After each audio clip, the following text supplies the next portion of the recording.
I'm not going to stay here and be boring, so I'm gonna want to interact with you. As much as you're all learning from me, I also want to learn from you today.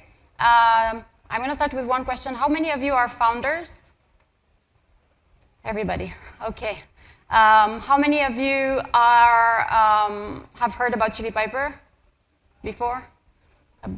So brand worked. And I'm also curious how many of you are actually actively working on brand right now? About half. The rest of you have probably don't have that as a mission.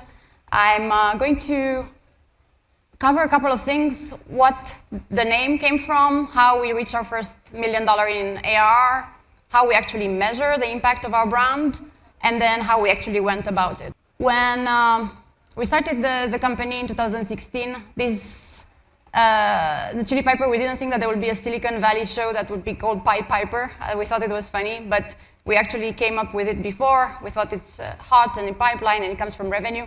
But I'm gonna take you a little bit back to my beginnings. I was born in Romania, and like most entrepreneurs, I started doing entrepreneurship stuff without really understanding that I was doing that. I was doing it mostly out of necessity. I was working about 3 or 4 jobs in parallel with school just to pay for my books. And I didn't know then that I just was a founder at heart. I didn't realize that. So when I came from Romania to US, I thought it was Disneyland here. I couldn't believe people were paid what they were paid. I couldn't believe what the economy looked like, what people were going through. And I started working for corporate America. I worked for Bloomberg, I worked for Reuters, I worked for Pearson, large companies where I was managing development, engineers and product. I grew from an intern to a senior vice president relatively fast. And I realized that 2 things were happening. One, my career progression was happening because of my own brand. It was what was being said about me when I was not in the room. And also, I was not made to work for other people. I was just not made of the right material. And when my co-founder said, let's do something together, I was more than ready. We're known for a specific product that we have. We have more products, but this is the one where we're making most revenue from. You have a form on your website. We put a JavaScript there, and then if the prospect is qualified, we put them directly in touch with a sales rep. Most companies have a thank you, somebody will contact you soon. They have an army of salespeople that are trying to reach those prospects that are already expressed interest. Most companies use about 60% of their inbound pipeline like that, which makes absolutely 0 sense. With an instant connection to a salesperson, they get to about double their pipeline, which is about 80% conversion on inbound, which is instant ROI.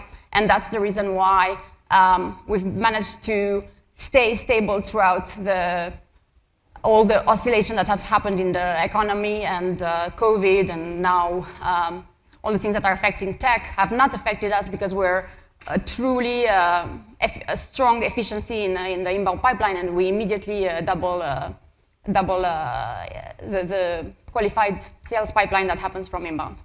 When we got started, this is me and my co-founder. He's actually my husband as well, so if you have questions about what it's like to run a company with your husband, I'm here for you. We started going to events like that, and any event where our ICP would be there, we would go and talk to them about our product.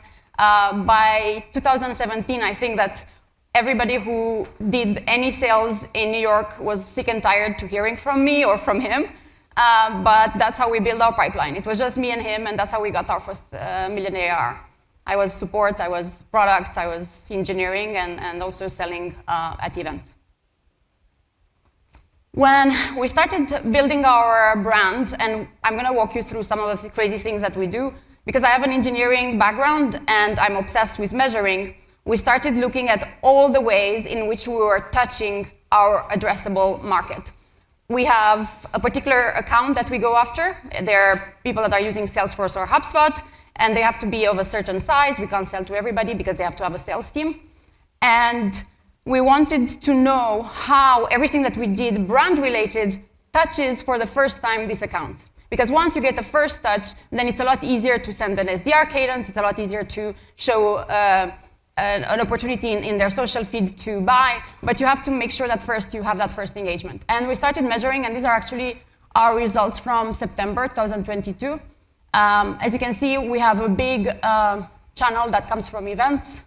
It's still a big driver for us. We also have a viral aspect to it, so there's product that touches our customers as well. Our SDR team is amazing. Our account executives are also contributing to our brand, and I'm going to get more into that. And we have channel partners and some other activities that are starting to ramp up. All right, so how do we go about brand? If you remember, I was telling you that I realized as I was going through my corporate career that what was being said about me when I was not in the room was brand. I realized that our brand was our employees. Everybody who worked at Chili Piper was, in effect, an extension of our company. And the only way for me to be able to extend that brand was to make sure that our employees are a reflection of our values. And one important one for me, and it might sound silly at the first sight, is actually ownership. We empower every employee to help us make decisions in the company. Product strategy, pricing, roadmap, org structure, anyone is empowered to help us make those decisions. We have a decision memo process. We achieve rough consensus. We empower people to give us their opinions in all our decisions before we make them. And that helps a lot because when you're working in a company and you feel like you're lacking autonomy and you're lacking impact, you're a lot less likely to be an advocate for your company. You don't feel ownership over it, so why would you care? Why would you represent the company well outside? Ownership is a big deal for me. We also have a very generous option package so that all our work is working for them as well, and my goal is to help all my employees become millionaires. So we look at the option price and how we can make them all millionaires. We've already had secondaries, so some of them did, and that made me very happy. Another big piece that happens when you're an employee of a company is your growth potential.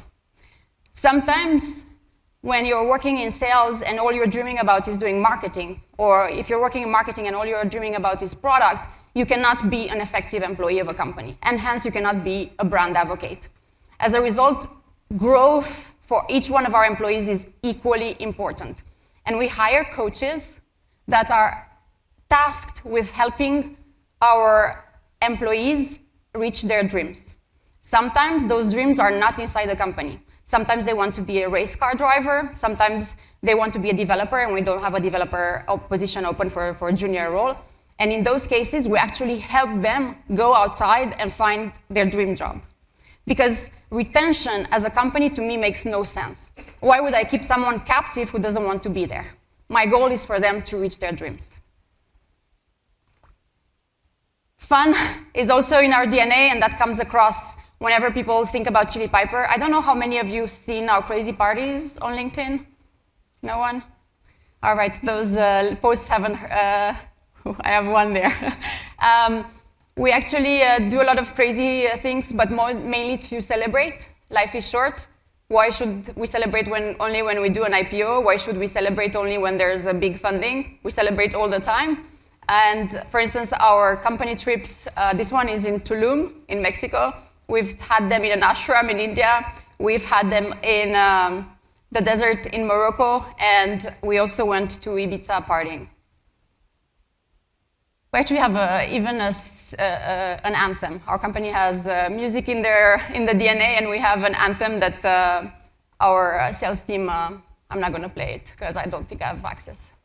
Because of these values, because we let people feel empowered to make decisions and we help people achieve their growth, we also help them with their advocacy, their own brand, and we let them be whomever they want to be online. A lot of companies feel uncomfortable when employees post things on LinkedIn that they disagree with. A lot of companies feel uncomfortable when employees might post things that might be perceived as sharing trade secrets or God knows what. We let people just be humans. And that helps a lot. A big part of our culture is also around innovation, and that is also reflected outside of our brand. Obviously, these days, ChatGPT, everything is just part of the normal equation. But I don't mean innovation in terms of tech, necessarily. Because when we think of innovation, we think, oh, we're going to build a new product, or we're going to build a new feature in that way. I mean innovation in every sense. And sometimes it could be just cutting pants, half the pants, to not look normal on a stage. But innovation comes from different directions, and creativity can achieve results when one doesn't expect them. Everything that we do, we speak about it, we build in public. A lot of things that we've been experimenting with that have been successful or that have been failed, we put them on our blog, and we help all our employees write about the things that they're doing, and we're sharing our experiments publicly as well.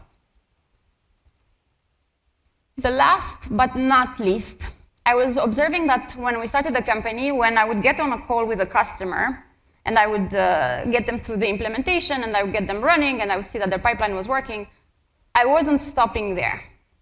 I was looking, okay, they're in that job, what do they need to get promoted? Or they're miserable in their job, maybe they might be looking for alternatives. Or maybe their boss might not be observing this other thing, maybe I can help them grow their career like that. Or maybe I should just introduce them with some other people in their network. And that's not quite normal from a SaaS company, because we expect that we just deploy things and just let our customers run with it. And I realized that I was very focused on help. And my question was, how can I start creating a culture of help around me as well, so that it's not only the founder, but it's everybody else? And we started looking at all the things that our employees were doing in order to help. They were helping another department that was not part of their job description. Or they were helping a mother that was having a hard time at work, maybe getting some extra childcare. Every time somebody was doing something outside of the ordinary, we would pay attention and we would celebrate. When we started raising our first, we were bootstrapped at the beginning, and when we started raising our first institutional round, I couldn't believe my luck.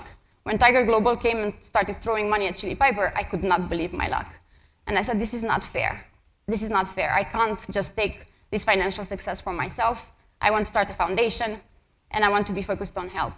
One subject that was dear to me was non-violence. I grew up in a communist country, and as a child, I had a neighbor that would come to our house. He was part of the security at that time. His role was to basically put in prison anyone who would talk badly about the government. And the stories he would tell when he would get drunk were not the kind of things that a 5-year-old should hear. He would talk about murdering people, killing people for speaking out. And that terrified me. So when I had the chance to be able to have an impact, I took it. We started a foundation all focused on stopping violence. And right as we put the money from Tiger Global in our foundation, the war started. The war between Russia and Ukraine.